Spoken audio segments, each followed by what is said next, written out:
السلام عليكم ورحمة الله وبركاته. ازيكم عاملين ايه؟ يا رب تكونوا بخير. هنعمل النهاردة بقى طريقة ناجتس بجد تحفة، واصابع كمان دجاج مقرمشة كده، كلها كده من خلطة واحدة. إيه بجد تحفة، جربوها ان شاء الله وهتعجبكم قوي. إيه تعالوا بقى اقول لكم عملنا الكلام الجميل ده كله ازاي. اول حاجه معايا كيلو صدور، انا فرماها فرم خشن مش ناعم قوي. تمام، يعني ما تنعميهاش، خلي افرميها في الكبه كده فرم خشن. واحط عليهم على الكيلو الصدور كيسين فيجيتار. ده الفيجيتار الكيس تقريبا 35 جرام، فاحط منهم كيسين. تمام كده. وبعد كده هحط دي كيس ال11 بهار بتتباع كده، احط منها كيسين.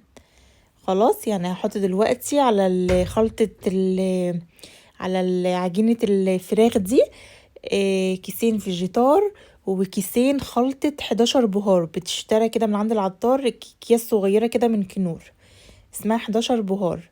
مش بتحتاج بقى اي بهارات تانية غير مرقة دجاج فورية. هحط هنا معلقتين كبار، معلقتين صغيرين كده، المعالق بتاع الشاي كده، بس معلقتين هرميين.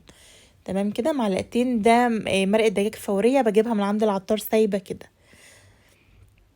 بعد كده اهو بعد ما خلطتهم كويس، حاطين طبعا كيسين فيجيتار، كيسين 11 بهار، معلقتين مرقة دجاج فورية بجيبها من عند العطار، وبعجنهم كويس قوي. لو عايزة تزودي رشة ملح زودي، بس هي يعني انا بالنسبة لي ما احتاجتش ملح كتير، يعني حطيت رشة صغيرة كده.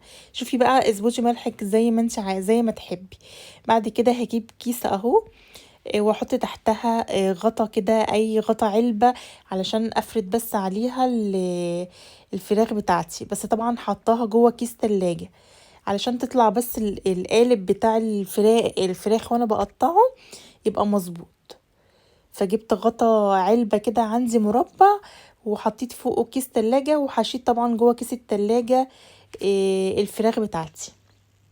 تمام كده، عشان القالب بتاعي يبقى مربع كده ومظبوط، وتبقى كلها حجم واحد.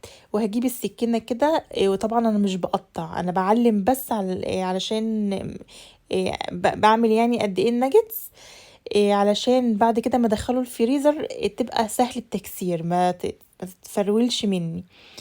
تمام كده، يعني انا كده مش بقطع الكيسة، لا، انا بعمل لها علامات زي علامات كده. وعملت برضو هنا زي الصوابع برضو كده، وهدخلها الفريزر لمدة ساعة. بعد ما طلعتها اهو من الفريزر، انا دلوقتي عملت مكعبات وعملت صوابع. بعد ما طلعتها من الفريزر بقى هنعمل الخلطة بتاعتنا. دي كوباية مية ساقعة، وعليهم بيضتين، وهقلبهم كده كويس. الكوبايه الميه طبعا ساقعه ساقعه جدا. وبعد كده هنزل بقى بشويه دقيق، شويه بشويه كده، لحد ما توصل زي عجينه الكريب كده. كوبايه ميه ساقعه، حطيت عليهم بيضتين، وقلبت ونزلت بالدقيق بقى واحده واحده لحد ما بقت زي عجينه الكريب كده او اخف شويه. بعد كده هحط عليهم معلقه مرقه دجاج فوريه. انا بجيبها سايبه كده من عند العطار ب5 جنيه، كتير جدا. حطيت معلقه صغيره اهو على التنبوره اللي احنا بنعملها دي. وحطيت كمان كيس من ال11 بهار اللي انا جايباه من كنور. تمام، يبقى كده كوبايه ميه ساقعه، وبعدين بيضتين، وزودت دقيق حسب ما احتاجت لحد ما بقت زي عجينه الكريب، وكيس من ال11 بهار، ومعلقه مرقه دجاج فوريه. وده طبعا كريسبي، بجيبه من عند العطار سايب كده، اللي هغلف بيه الناجتس من بره. بعد كده بقى هجيب صينيه واحط عليها بقى كيسه كده من بتاعه التلاجة، علشان احط عليها الناجتس، لان ادخله مره كمان الفريزر. جبت اول صابع اهو، حطيته بقى في التنبوره اللي احنا عملناها دي، او في الخلطه اللي احنا عملناها دي، خلطه زي عجينه القرنبيط كده او الكريب. وبعد كده هنزل هحطه في الخليط واطلعه على الكريسبي اللي احنا عملناه ده. ما حطيتش في الخلطه اللي هي زي خلطه القرنبيط دي، ما حطيتش فيها ملح خالص. هو كيس 11 بهار، ومعلقه مرقه دجاج فوريه صغيره. انا بقى هنا كنت عملت صوابع، وعملت مكعبات ناجتس كده. فانتي الشكل اللي انتي تحبيه عايزه تعمليه دواير براحتك خالص. بطلعه من الخلطه اللي احنا عملناها دي، بطلعه على الكورن فليكس المقرمش ده، بجيبه من عند العطار. وبعد كده بعد ما خلصت، على فكره الكميه كلها ما عملتهاش، في لسه كميه في الفريزر. ممكن هنا طبعا هنا ندخله الفريزر لمده نص ساعه. ممكن هنا تفرزيه بقى وتطلعيه على التحمير على طول، وممكن بقى تعمليه كده في وقتها على طول زي ما تحبي. انا هنا دخلته الفريزر لمدة نص ساعة، وهطلعه على زيت غزير ومش سخن قوي. هنا سخنت الزيت بسيط، شايفين يعني فقاعات بسيطة كده حوالين قطعة الناجتس، مش سخن خالص، لان لو نزلتيه في زيت سخن قوي هتاخد لون من بره قوي وبسرعة، ومش هتستوي من جوه. تمام كده.